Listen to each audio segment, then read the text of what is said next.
Hi guys, welcome to my presentation about design critique of my content game environment.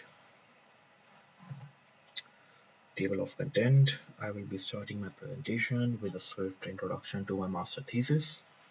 I apologize in advance for boring you guys with that, but this is mostly for Payon to get an idea of my project. After that comes the motive, then a question which I asked myself before I started to work on this project. After that, I will discuss art side of the castle, and in the end, I will talk about the production part. So let's get rolling. So this semester, I have changed my master thesis project to developing a haunted game environment. This is the concept art which I took as a base for developing my environment. It is developed by Jeremy Vickery, based on the haunted mansion in Disneyland. I broke down the concept in three parts for better understanding of the environment, like in terms of getting an idea of the assets I need to develop for the sake of this project. Under the green comes mostly the graveyard objects like gravestones, trees, foliages, fences, and small stone scrabbles. Under the red comes the main castle part, which I will be replacing with the existing mansion in the concept art. And in the purple comes the horse ears. I will be developing the horse ears, which is a part of my hard surface modeling. Apart from this, for giving a background story to my environment, I found this website with a fictional horror story of the Peacock Island in Berlin, and I thought it would be a cool idea to build an environment art out of this story, so I decided to replace this mansion with the Peacock Island castle. The motive of my project is to get an industry standard environment art in my portfolio by the time I graduate from the university, and hopefully which will help me to land a job in industry. So this is the question which I have been asking myself since the beginning. What exactly makes a horror game scary? And luckily, I found a really cool and really fantastic video explaining the core aspects of it. So there are some aspects of our human biology which game uses to freak us the hell out. The first one is jump scare. Jump scare is something that is used widely in games and movies since the very beginning, and it can be very effective if used sparingly, like in a closed environment with no easy exit for the player. However, there is some fascinating research that suggests the best way to scare a player is to warn them in advance of the horrific events which are going to take place. And this is the section which comes under the forewarning. And the third one is violence. Showing violence in a game is another a very effective way to terrify the players. When we see another character being murdered brutally, we literally feel their pain. Not the physical pain, but the mental pain. This is because of the mirror neurons which are present in our mind, which help us to feel emotional pain through visuals. And this is what happens when we see another player getting killed by a monster or something in the game environment. And the last is sound. Sound is the greatest weapon which is used to elicit fear response. Uh, And two sounds which never fails to evoke such responses are alarm and screams. And if we further distort these particular sound effects, then it makes it more horrible, more scarier, like this.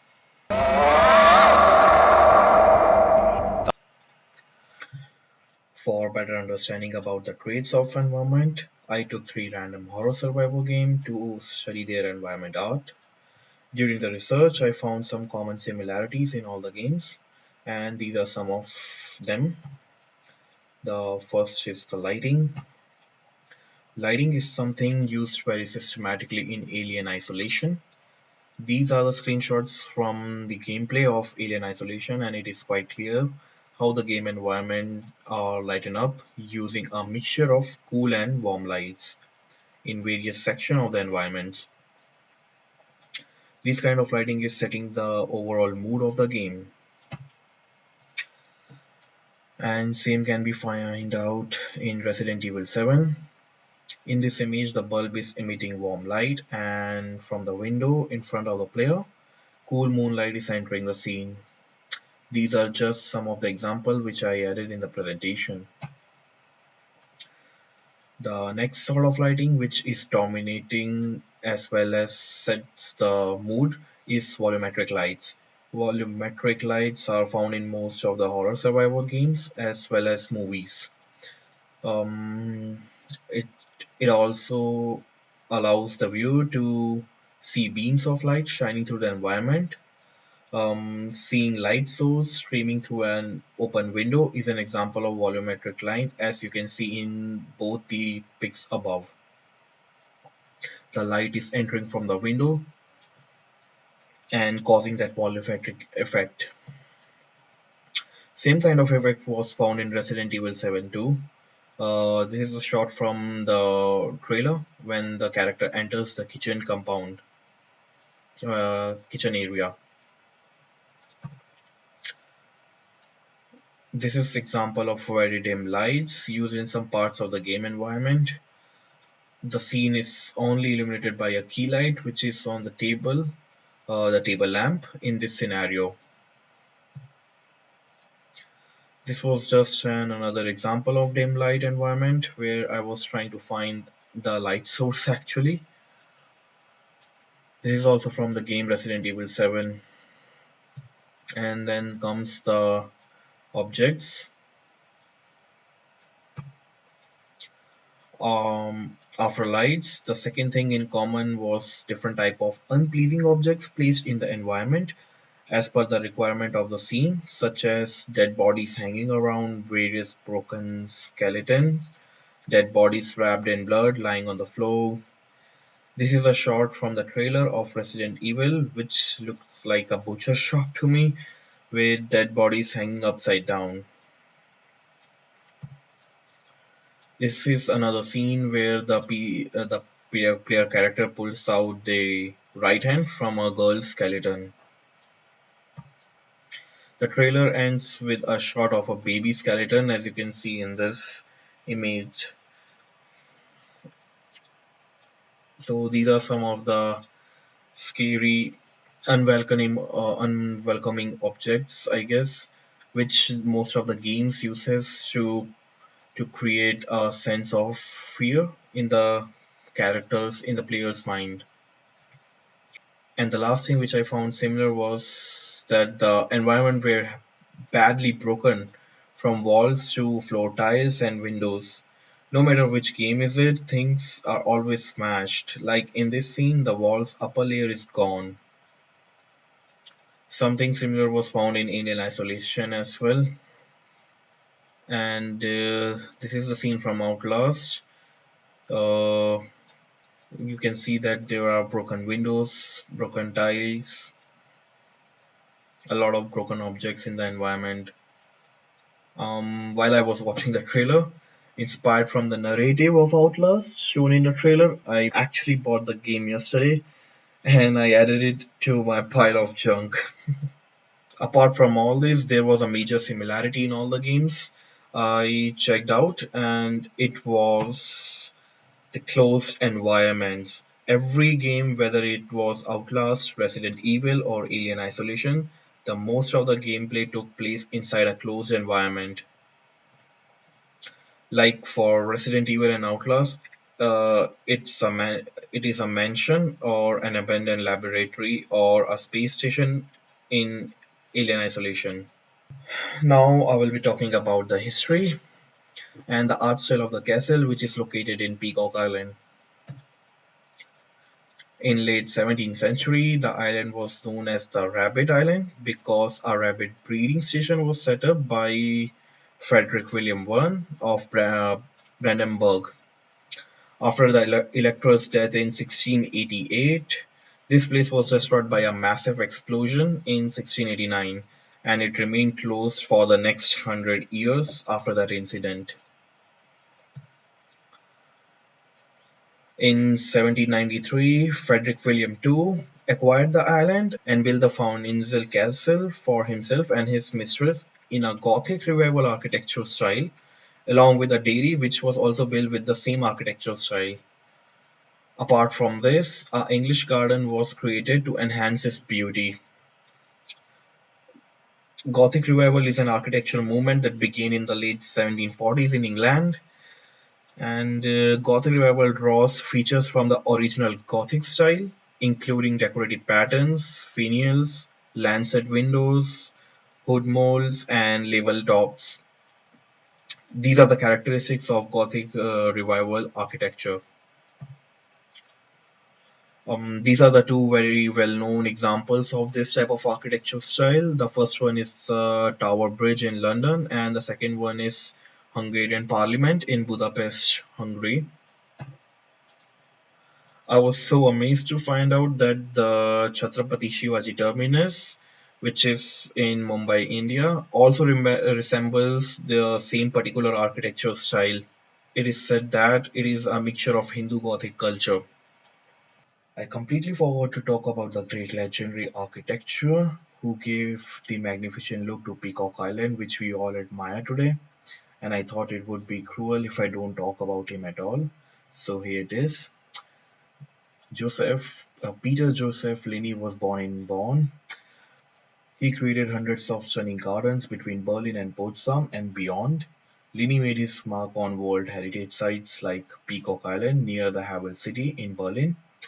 He is also the one behind the Botanical Gardens of Cologne. This is just an image I found of Frederick William III having fun on the island with his family with the castle in background. The production part. So that's it with the art side, and now I will discuss about the things which I have done till now in regards to my project. This is the overall reference board for every individual asset which I will be needing in the environment. Starting from the castle, these are the different views of it which I mostly collected from Google.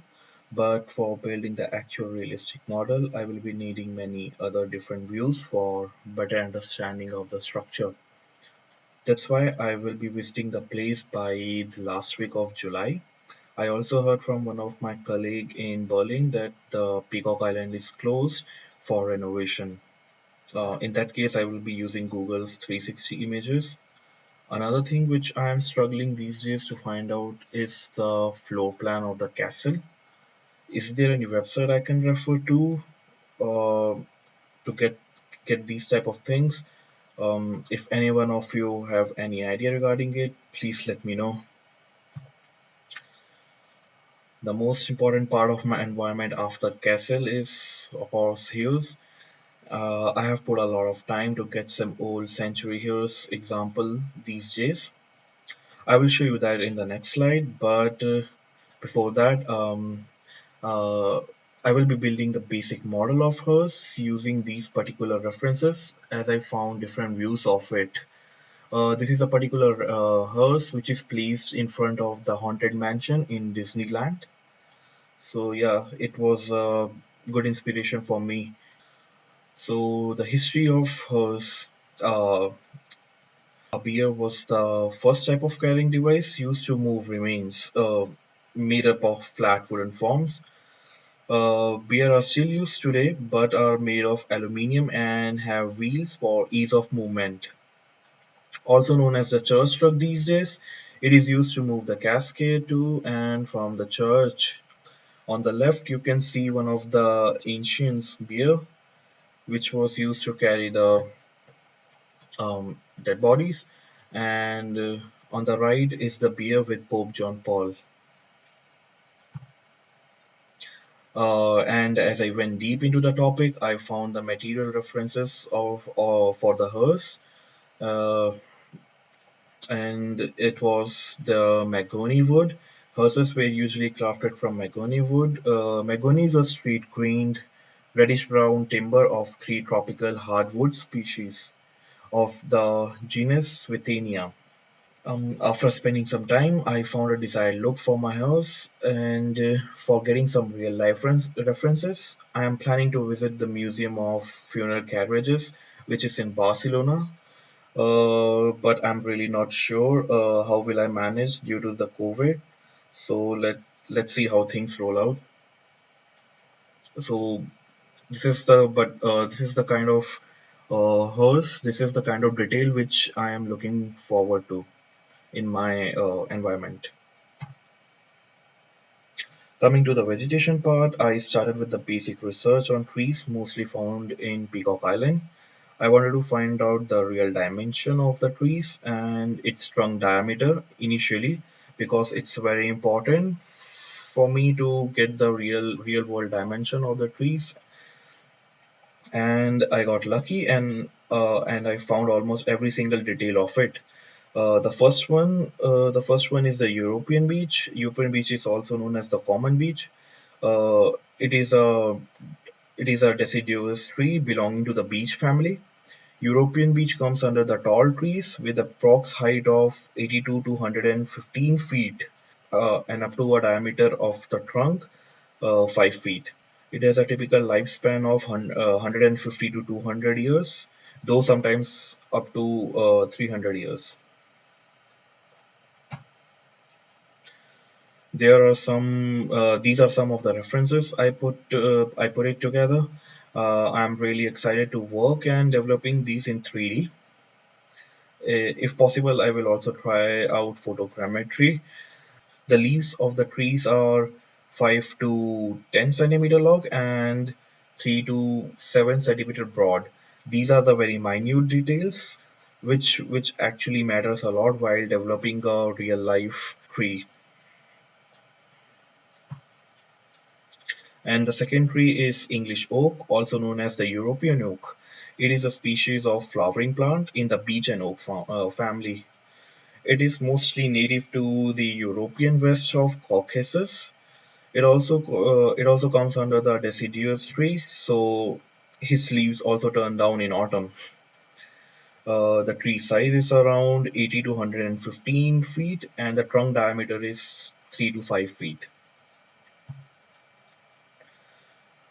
This is the flower I found in environment as I thought of adding it to the scene. The height of this is 2 feet tall. It is typically six petal iris flower, mostly appear on zigzag stems. Each plant produces 4 to 10 flowers, each which bloom in succession. These require a good amount of sunlight to grow properly. I really like the color of the flower. And then comes the graveyard part with various gravestone references. For building the gravestones properly, it was important to understand their purpose, and then I found this. In the Stone Age, when humans were still nomadic in nature, the dead would be buried and a great stone or boulder rolled atop the grave. These stones were called gravestones, and their purpose was to prevent the deceased from rising after death, a fear still prevalent in modern society. This gave me an idea of building all gravestones with various cracks on it, like shown in one of the references. Some having deep cracks and some with normal cracks. Gravel are important part to fill the environment with. Um, these will be mainly used in front of the camera. The first image at top left is an actual screenshot reference for the proportion of the stones, and I will be creating them in 3D too. This is the part which sets the mood of the haunted theme in the environment. These kind of remains of human bones will be found in different areas of the environment, like graveyard, in front of the castle entrance, etc. These are the following references from mass grave of 30-year war battle, and it reveals deadly wounds of soldier. During this, I found something really interesting, which I thought of adding it to my scene as well. The remains of bullets reveal that the soldiers had been attacked with pistols, muskets, and carbines, weapons that the knight used for short distances. Historical record mention that soldiers kept bullets in their mouths so they could quickly reload their weapons during battle, and two of the skeletons in the grave still had lead bullets in their oral cavity. So this was quite interesting, and I thought of adding something like this to my scene as well. And on the right is a skeleton of deer, which I guess which will be quite interesting to add on the walls of the entrance of the castle. And then I found this really helpful tutorial by Pete and Varney on foliage creation. I will be following these along with other substance designer tutorial for several material creations which are needed in the environment. Here is the website from where I will be studying.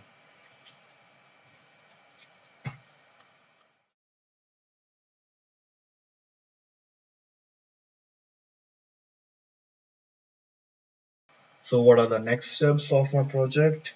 As I mentioned that I am planning to visit Berlin and Barcelona for gathering various real life references. So those are my next steps for the month of July. And apart from that, I will start my block out and scene setup with basic lighting in the game engine. And I will start developing 3D models because I haven't started creating any model yet. And these are the list of softwares which I will be using uh, throughout my project. And with that, I end my presentation. Thank you for your attention. And these are the references.